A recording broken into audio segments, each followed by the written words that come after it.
FBI and Delta Force storm 1.2 billion human trafficking empire in Texas, 100 rescued. Under the unforgiving Texas night, a convoy of unmarked SUVs rolled silently down a deserted service road outside Dallas. Their lights dimmed, engines barely humming. Inside, men of the FBI's hostage rescue team and Delta Force operators sat in complete silence. They weren't hunting terrorists in the Middle East this time. They were about to strike inside the United States. Their target? A $1.2 billion human trafficking empire spanning across Texas, Louisiana, and Arizona, controlled by a ruthless cartel figure known only as Toro. For months, the FBI had tracked encrypted communications, hidden ledger books, and smuggling routes buried under layers of shell companies. It was a web so complex, even seasoned agents called it the Hydra. But now, at 0243, Amishabun, the U.S. military's most elite warriors were about to cut off the head of the beast. A single radio transmission broke the silence. Green light confirmed. Operation Night Veil is a go. And just like that, the storm began. The raid hit 3 compounds simultaneously, each fortified, each guarded by men who'd kill without hesitation. Inside, victims were held in soundproof rooms, behind walls designed to look like ordinary motels. From the outside, it was nothing but a truck stop. But behind those mirrors was hell. The FBI had uncovered something chilling in their investigation. Traffickers were using AI-generated passports and deepfake identities to move victims through airports and state lines. Each shipment of human lives could generate millions in profit. What shocked investigators even more was the clientele: politicians, executives, and foreign investors, all tied to encrypted transactions, traced back to overseas banks. This wasn't just a trafficking ring, it was a shadow economy. And for the FBI and Delta Force, this was no longer a criminal bust. It was a war, deep inside a ranch estate outside San Antonio. The man they called Toro sat surrounded by bodyguards and bulletproof glass. He wasn't your typical cartel boss. He was a businessman, a ghost with no digital footprint. Born in Mexico City, educated in London, and connected to one of the largest syndicates in the Western Hemisphere.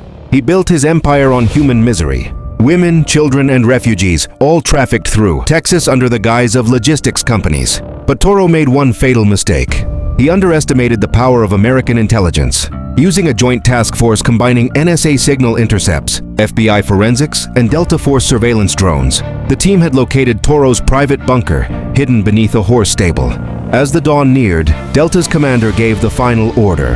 Alpha Bravo, execute breach. 3 explosions shattered the silence. Glass rained from the ceilings. Toro's empire began to crumble.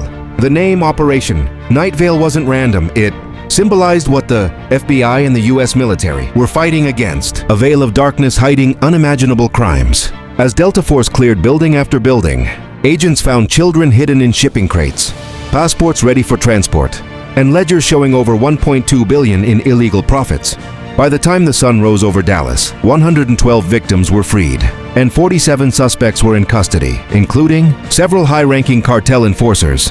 The FBI later revealed that this operation was part of a larger, classified initiative targeting transnational human trafficking networks operating inside U.S. borders. But the true story never made it to mainstream news. Only fragments leaked out, stories of federal raids or smuggling arrests. The public would never know how close this empire had come to, expanding across the entire southern border. As the morning light broke over the quiet suburbs of Dallas, the sound of helicopters faded into the distance. Delta Force operators vanished just as they had arrived, unseen, unknown, uncelebrated. For them, it was another mission, another night of saving lives most Americans would never hear about. For the FBI, it was a victory, but also a grim reminder. For every trafficking ring dismantled, another lurks in the shadows. The men and women of the U.S. military remain on constant watch, defending, not just from threats overseas, but from the monsters hiding within our own walls. And as Operation Night Veil concluded, one truth became undeniable. Freedom isn't only defended on foreign soil. Sometimes it's defended in the streets of our own cities. This was Operation Night Veil, a real glimpse into America's hidden war against human trafficking. If you want to see more stories like this, real operations, real missions, and the untold battles fought in silence, make sure to like, subscribe, and stay tuned.